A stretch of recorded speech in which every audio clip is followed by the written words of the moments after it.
tell me, what are invisible risk pools and how would they work? Okay, now we're going to bore your audience. If you actually looked at, let's just say we had a chart and it told us what healthcare is. It actually looks like the cost, the spending in healthcare, looks like a hockey stick.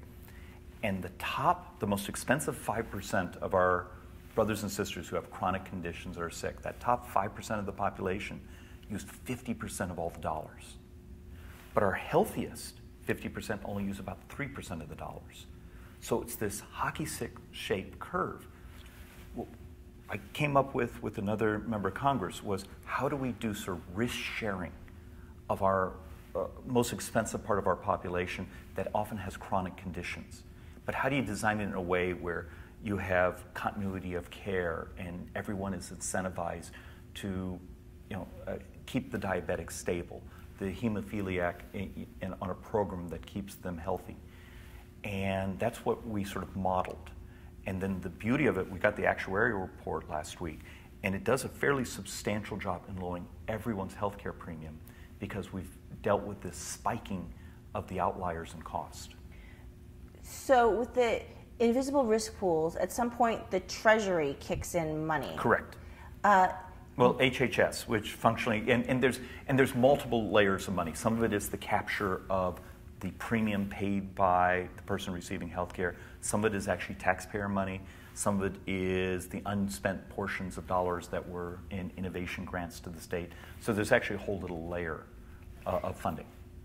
Okay, so at some point, how do you determine which people get money kicked in from the government? Brilliant question. What you end up doing is actually, we believe HHS, and the way we designed the legislation, will do the most expensive parts of the population and say, hey, look, you've just sort of broke this cost threshold. For the next $10,000, we're going to kick in 10 cents, the insurance will kick in 90, and then you start to graduate that up. But what it does is it bends the top part of the cost curve. Because what often happens for healthcare deliverers or insurance companies is they have to pad their rates. Because what if tomorrow you have 3 folks with chronic conditions who sign into the pool? So you get this sort of multiplier effect. You no longer have to have that cost, that buffer on your premiums, but you also, because you've lowered rates, particularly for those healthy 20 and 30-year-olds, we believe you get a lot more of them to participate in the pool. So you get a lot of this, what we call pricing or premium efficiency. And we believe it actually ends up lowering rates substantially more than the actual cost of the program. I know, it gets a little geeky. No, I get it. I actually get it. The question is this kind of the magic pill that I mean, because here's the deal. Because the problem with Ryan Care was that it didn't.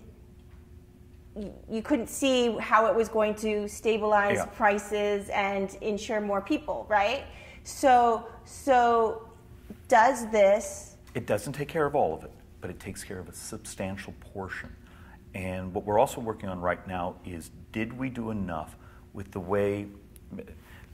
Let's take one step backwards. Both the current ACA and our alternative, we've, as a society, have decided that there's guaranteed issue in our society. We decided that many years ago for large employers, for Medicare, Medicaid, Indian Health Services, TRICARE, the VA. If you had a pre-existing condition, you got coverage. What we're talking about is that small population that actually buys their own individual policy for either themselves or their family, but just those individual policies. And now, as a society, we've all said, guaranteed issue. So we've built a box where the cost is in the population that's insured there.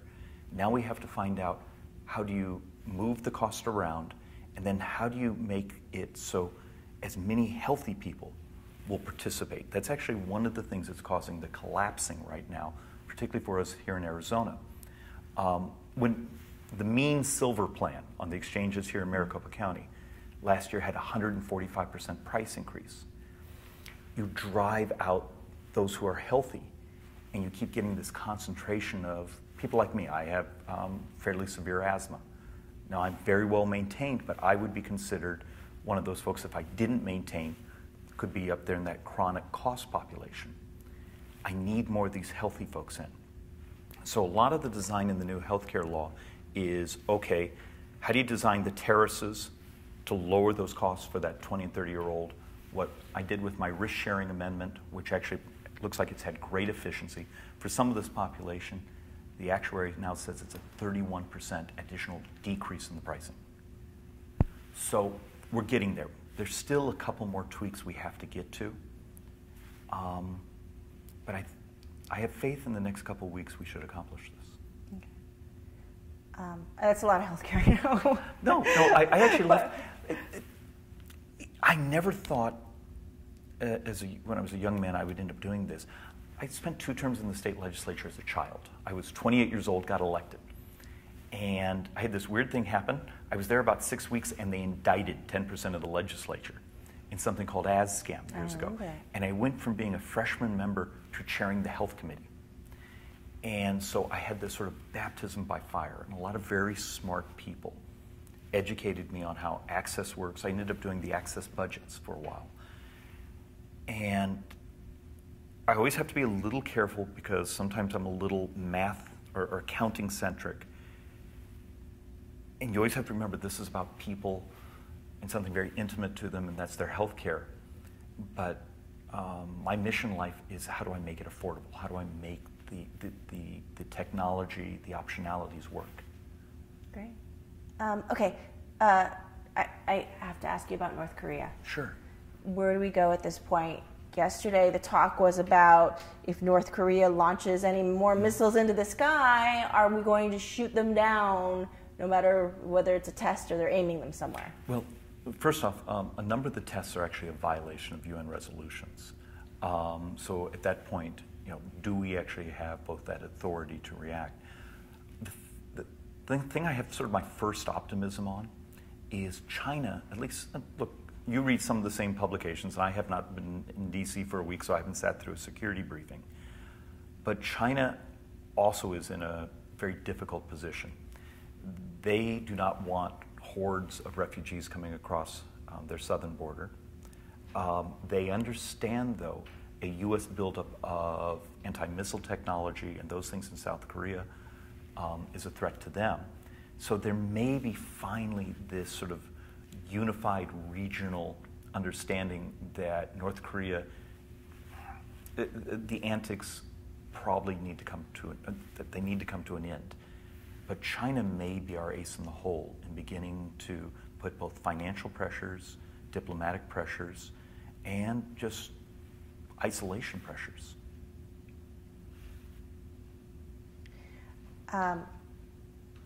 Let me go back to the original question, though, is would you support if they launch more missiles, test more missiles, should we shoot them down? I don't have enough information yet. And to be brutally honest, because it partially matters, is if what they're firing is a violation of the previous resolutions, then maybe that is a display. But you wouldn't want to engage in that display if it also made the Chinese nervous. So you have to do some regional coordination, saying, would you agree this might put pressure on them? Everyone from Japan to South Korea to China itself. So it's more than just sort of acting unilaterally.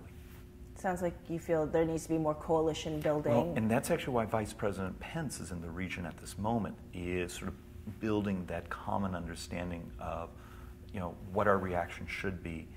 And look, if you've ever sat through some of the security briefings in regards to North Korea, you realize it's functionally a criminal enterprise.